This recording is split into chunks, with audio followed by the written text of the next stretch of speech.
नारदांची सेवा करती आहे माझी माता, निर्भयपणाने राहिली.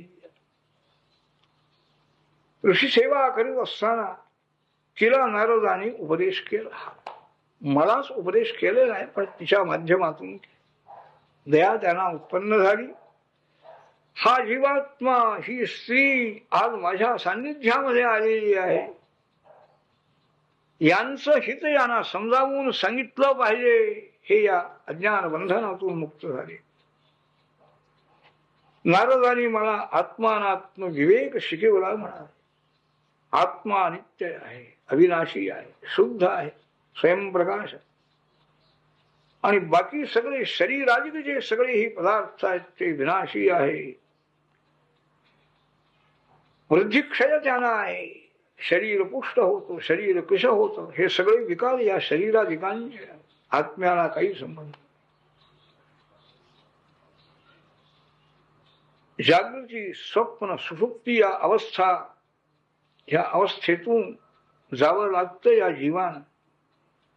पण ह्या सर्व अवस्था ज्याला अनुभवाला येतात तो आत्मा निराळा आहे, तोच मी आहे, हे चिंतन काही हे करू शकत नाहीत ना. ह्या बुद्धीच्या ज्या 3 अवस्था आहेत, त्या अवस्थेमध्येच आणखी गुंतवून पडताय. संसार यातच आहे. याकरता हा मुख्य उपाय आहे. गुरुशुश्रूषया भक्ता सर्व लब्धार म्हणेन संगेन साधू भक्ताराम ईश्वराराधने. गुरुसेवा करावी.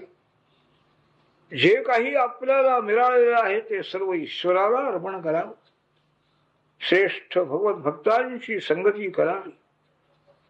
भगवत कथा श्रद्धेनं श्रवण कराव्यात, वर्णन कराव्यात. निरंतर अखंड त्याच्या स्वरूपाचं चिंतन करावं. सर्व ठिकाणी परमेश्वराची भावना धारण करू. सर्वांच्या बद्दल मनामध्ये आदरबुद्धी ठेवावी. अशी वासुदेवाची भक्ती करणारा जो आहे तो आणखी त्याच्या कृपेनं या अज्ञान बंधनातून मुक्त होतो.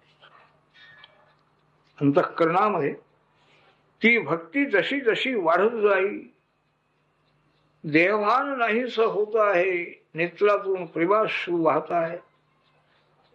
नाचतो काय, गातो काय, रडतो काय, काही त्याला भान राहत नाही. ही आणखी श्रेष्ठ अवस्था आहे. तेव्हा सर्वही पदार्थ आहे, पुष्कळ द्रव्य आहे, स्त्री आहे, पुत्र आहे, पशु आहे, शेतीवाडी आहे, नोकर चाकर आहे. पण यांच्यापासून काय सुख मिळणार?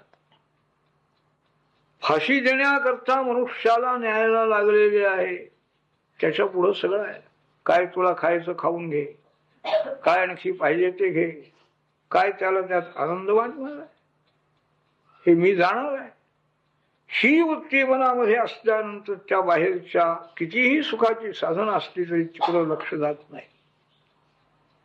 त्याचप्रमाणे यज्ञयाग करून मिळवलेले स्वर्गाधिक लोक सुद्धा विनाशी आहे, तेही सुख टिकत नाही आहे. एकमेकापेक्षा कमी जास्तीपणा त्या ठिकाणीही आहे. म्हणून कोणत्याही सुखाची इच्छा करू नये. फक्त भगवंताची भक्ती करावी, कृपा त्याची संपादन करावी, प्रार्थना निरंतर करावी.